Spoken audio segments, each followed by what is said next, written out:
Hello, everyone. It's Shane Kanto, your Wasteland reviewer, and welcome to Wasteland Talks, my weekly talk show where I talk about whatever the hell I want. And this particular edition is in my second episode of Song Maketh the Scene. So, highlighting popular scenes that have become iconic and well known because of the song that's utilized in it. I had my special first episode with my buddies Jim and Alex, where we talked about "Stuck in the Middle with You" from Reservoir Dogs and cutting off of somebody's ear. This one's a little less violent, but it definitely is a little bit trippier. And we're going to be talking about "Just Dropped In to See What Condition My Condition Was In" by Kenny Rogers, and the first edition for the scene Gutter Balls from The Big Lebowski, which I have the Big Lebowski soundtrack on vinyl. So much good Bob Dylan and Creedence. I think I have it on vinyl as well. Got those Creedence tapes. But joining me is my buddy Jeff, who usually joins me for my Scribe podcast, but this time making his debut on Wasteland Talks. Thanks. I'm happy to be here. Happy to be the second episode of this series. Yeah. Because there's so many like scenes to choose from that have these iconic songs that make them. But like I was just rewatching The Big Lebowski. I'm like, I have to talk about this particular one because it works so well for me. And I'm such a big Coen Brothers fan, and The Big Lebowski is one of my favorite movies. But this Same. particular song is an interesting song because like Kenny Rogers is a country singer, and this is definitely like that LSD kind of feel, like Warning Against Drugs and stuff like that, but like capturing that style of music. And it definitely has that like trippy kind of feel, especially in certain parts in the song where and how perfectly they utilize those like time changes and all those different situations in the song in that scene. But I guess, Jeff, do you ever like listen to this song by itself?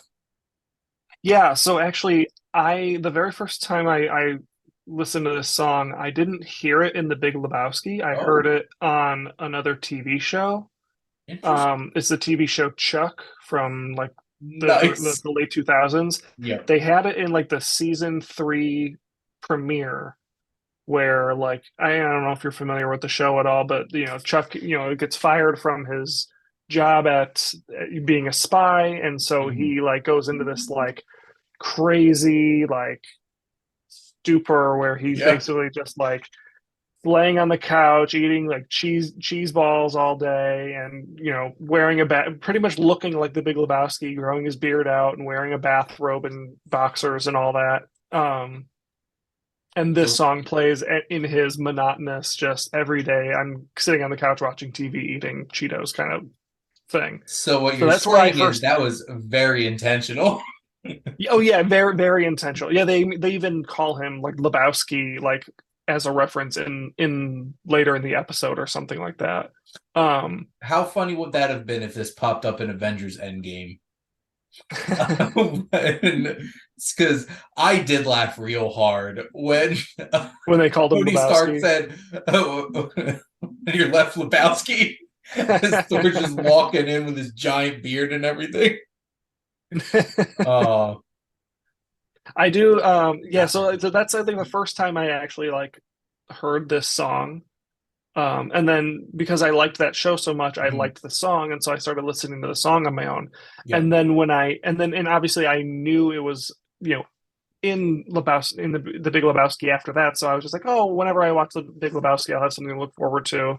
Mhm. Um, and then I was watching How I Met Your Mother, and then there's that scene in How I Met Your Mother where they're staying up late, and Marshall's wearing his Mhm. like this nightgown basically, and he's doing that.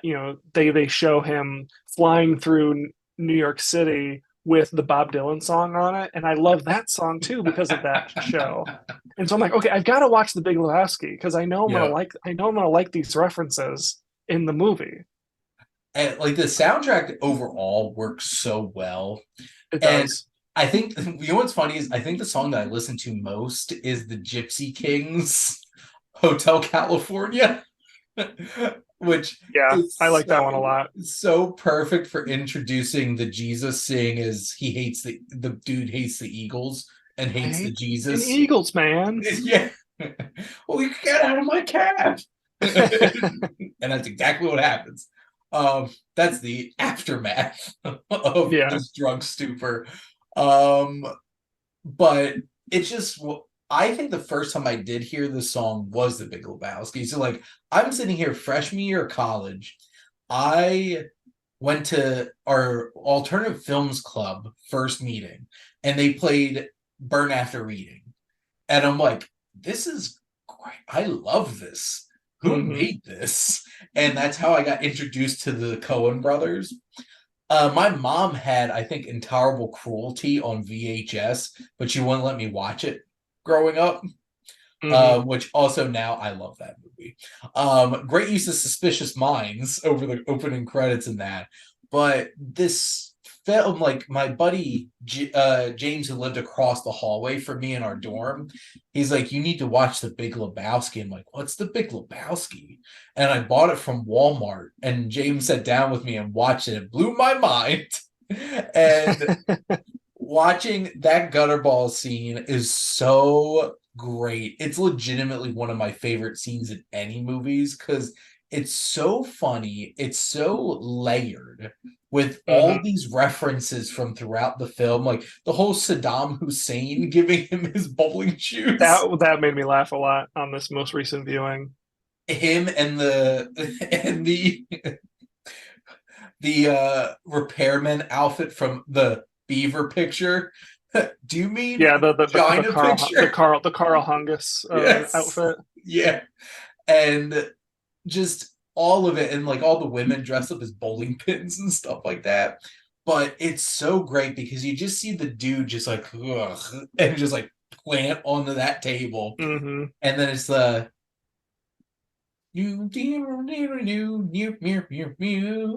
and just like gutter balls comes up on the screen of like, what's going on here? And then you have that, yeah, yeah, yeah, what condition my condition was in, and just like cuts in, you're just like, what's going on? You just see him like dancing that. I was just gonna say I love his dance when he's walking in. And I also love his dance when he's going down the stairs too. Yes. That's really good. Jeff Bridges is amazing. I love Jeff Bridges. He's so good. This might be one of my favorite Jeff Bridges performances ever. It probably is my favorite Jeff Bridges performance. Yeah. But like, it's just, it's such a strange, quirky character that I'm a Hmm. 100% sure is just him a lot of the time. Like, I'm convinced this is how Jeff Bridges is a lot of the time, just in like normal life. Did you know Hmm. his grandkids call him the dude instead of grandpa?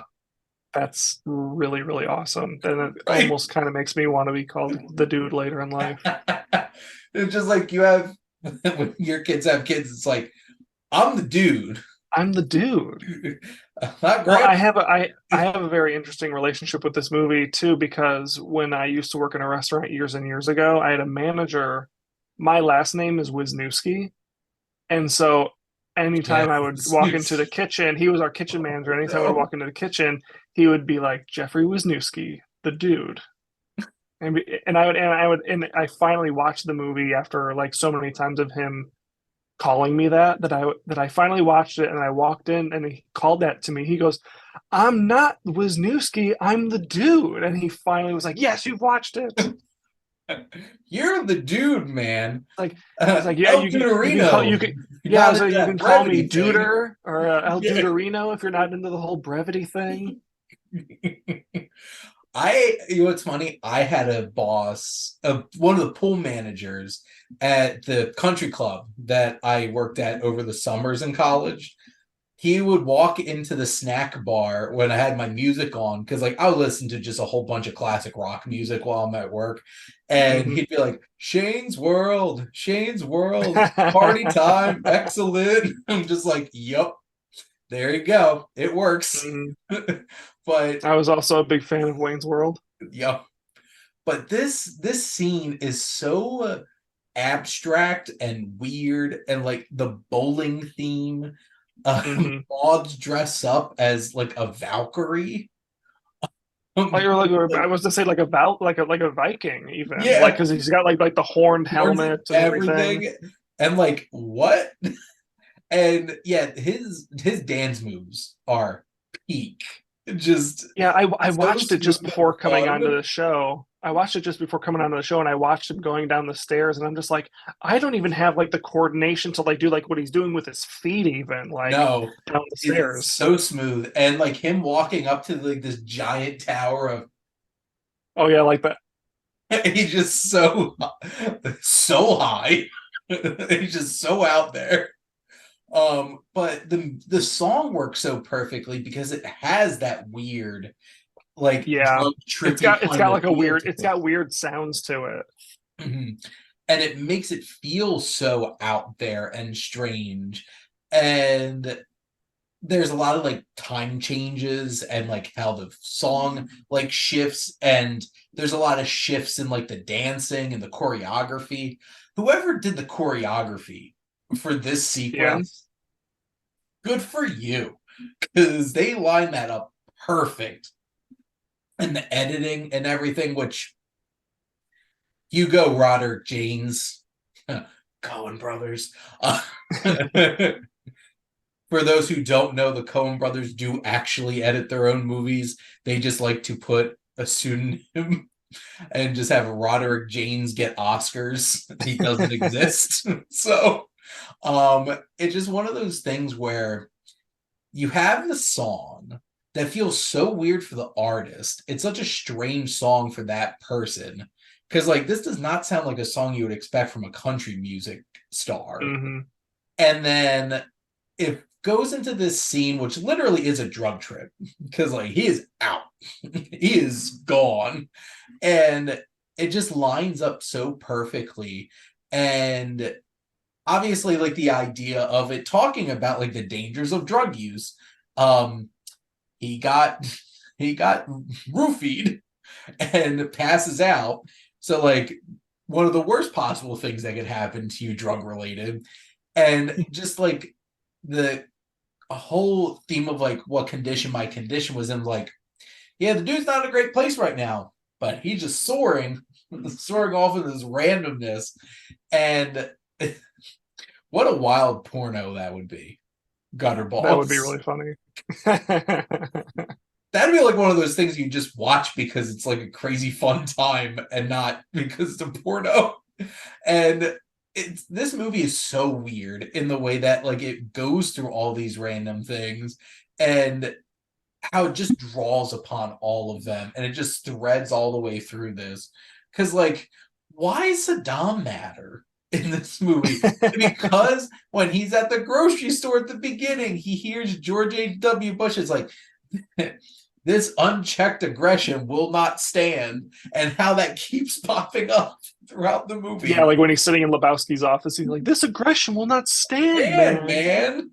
And obviously, Walter is indeed that aggression that just keeps coming. Um, I love, and this is has nothing to do with the scene, but uh, I just watched this movie the other day to prep for this episode, and I love that scene where he brings the dog to the bowling alley, and he's like, "You brought the dog bowling?" He's like, "I'm not buying it shoes, or I'm not renting it shoes. I'm not buying it a beer. Just here, dude. man. It's just like, it's a show dog, It's dude. not It gonna has take your turn, papers. dude." Yeah. I'll reinforce this. So I already talked about The Big Lebowski recently on one of my shows, and I'm just like, John Goodman should have been nominated for Best He Supporting should have been Actor for nominated for this this. movie. And Jeff Bridges should have been nominated for Best Actor for this movie, because you're going to be hard pressed to find better comedic performances from people in hmm a movie. And John Goodman in Coen Brothers movies just is, there's no, we'll build up to that. There's just like, you're here and he's there the whole entire movie. And I think that's what's so wonderful about the dude is like, the dude's down here, man. And it's just like, I'm gonna gonna F you on Wednesday instead. It's like, well, it's like your Your opinion, opinion, man. man. And the whole chilled nature of him and how he's slowly losing it throughout the movie, it's like, I need you to calm down. Walter's like, I'm calm, dude. Calmer than you. Calmer than you, man. Oh my God. I would be, if Walter was my friend, I'd be so mad. So I wouldn't be friends with him longer than a week. I just he pushes every button.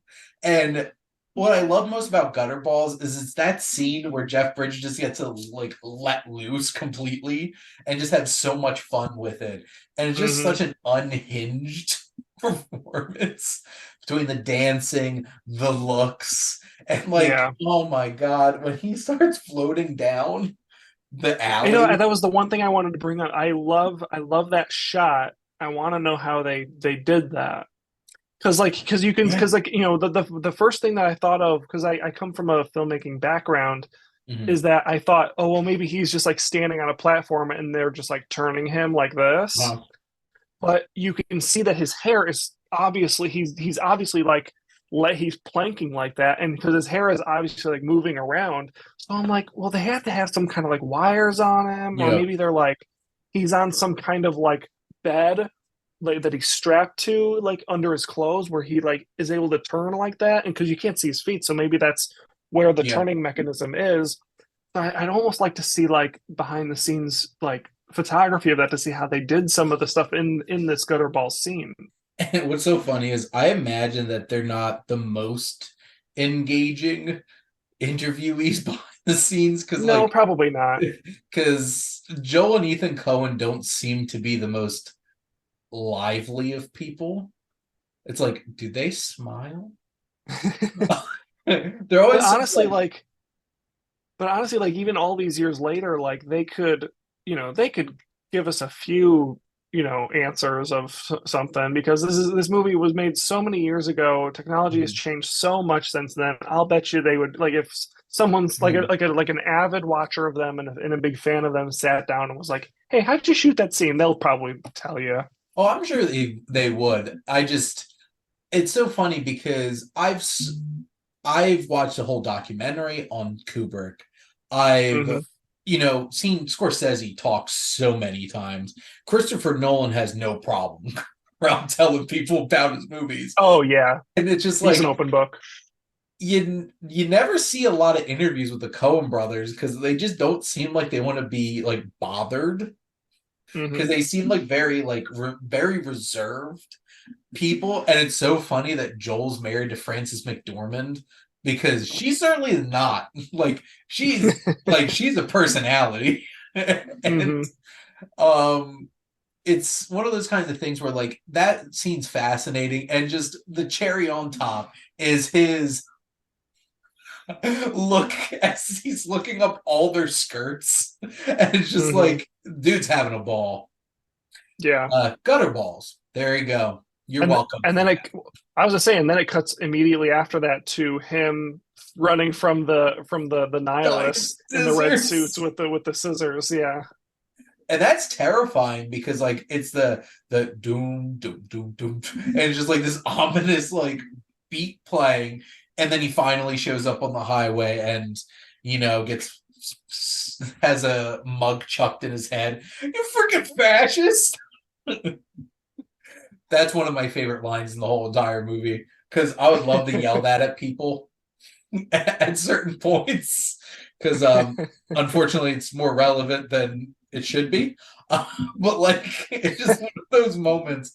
It just fits his character so much. It's like, do you understand? Did you hear me, Lebowski? It's like, I'm sorry, I wasn't listening. But that whole entire sequence and the song was such a perfect choice. And I Agreed. certainly listened to this song by itself.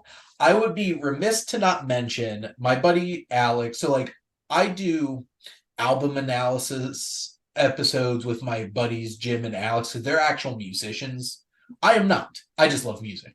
Hmm. And Alex found a live version of this on YouTube, that like has like a harder edge to it with what they do with the song, and it's a really cool live version of the song. So I would highly recommend, if you do like the song, going onto YouTube and checking that out.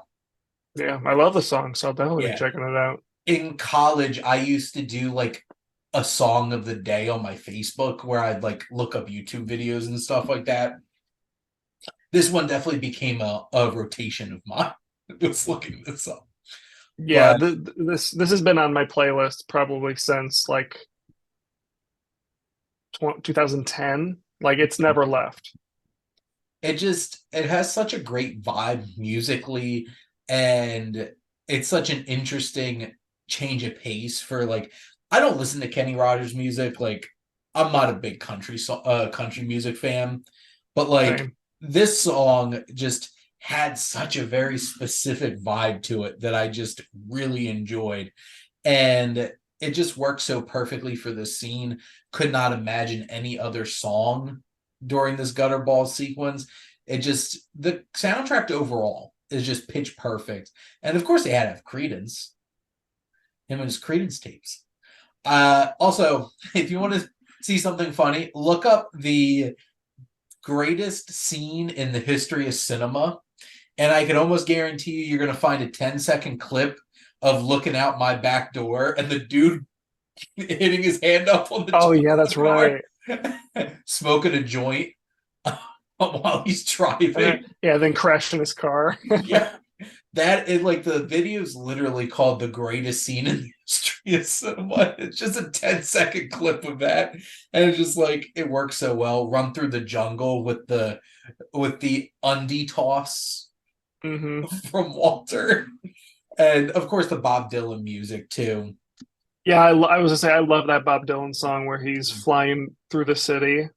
Yep. That song is another one that like has never left my playlist since I heard it on How I Met Your Mother years and years ago. And like, what's crazy, like, it starts off with like this very old timey Western, country Western song, Hmm. with like, have Sam Elliott come in and Yeah, do the stranger. It's like, it's like, what does he say? It's just like, you have to cuss so much, dude. yeah. Oh What are yeah, you after talking about, man? yeah. It's just like, oh man, perfect. This movie's perfect. I love this movie. I love the Big Lebowski. I think it's one of those movies I watch a couple times a year Uh, just because I love it so much. Like it's just like it's I hate to call it a stoner comedy. It's not a stoner comedy, but I mean like stoners can appreciate it. I mean I think anybody can really appreciate this well, the film, dude is in some stoned way. Yeah. a lot of the movie, so But like I mean like it's got so many good jokes, and like even like in the beginning of the film where they've got his head in the toilet and they're like, "Where's the money, Lebowski?" And he like pull him up. He's oh, like, "Oh, I think it's down there. Let me take another look." and it's just like, what's this? It's like, you obviously aren't a golfer. I At that's one of my favorite lines of the entire film is that like obviously you are not a golfer. least I'm housebroken. The running joke of the Chinaman thing, where it's just like, oh, dude, preferred nomenclature is Asian Oh yeah, yeah. American. That is not the preferred nomenclature anymore, dude. And then later, when the Big Lebowski is like, some Chinaman in Korea took my legs, I'm just like, oh my god, it's so ignorant. Do you know the we don't have to talk about this too much, but do you know the funny story about the scene where he's busting up the Walter's busting up the car, and he says, "This is what happens when you F a Meet a stranger in the stranger A." in the Alps. Yeah, that's so. I love this. I love that's what that turned into. That line turned into Well, for because like the regular Coen brothers TV. wrote that. They're Yeah, like, if you're gonna mute my movie, we're gonna make it really stupid. yeah. And it is, and it's hilarious. That's just I so perfect. it's funny. So, and I'm a big music person too, and I listen to the artist Phoebe Bridgers, and her Mhm. debut album is "Stranger in the Alps." She got it from Nice. that saying. Oh, that's so great. This movie's full of great songs, great moments, and Gutter Balls is just like the strange, weird drug trip cherry on top.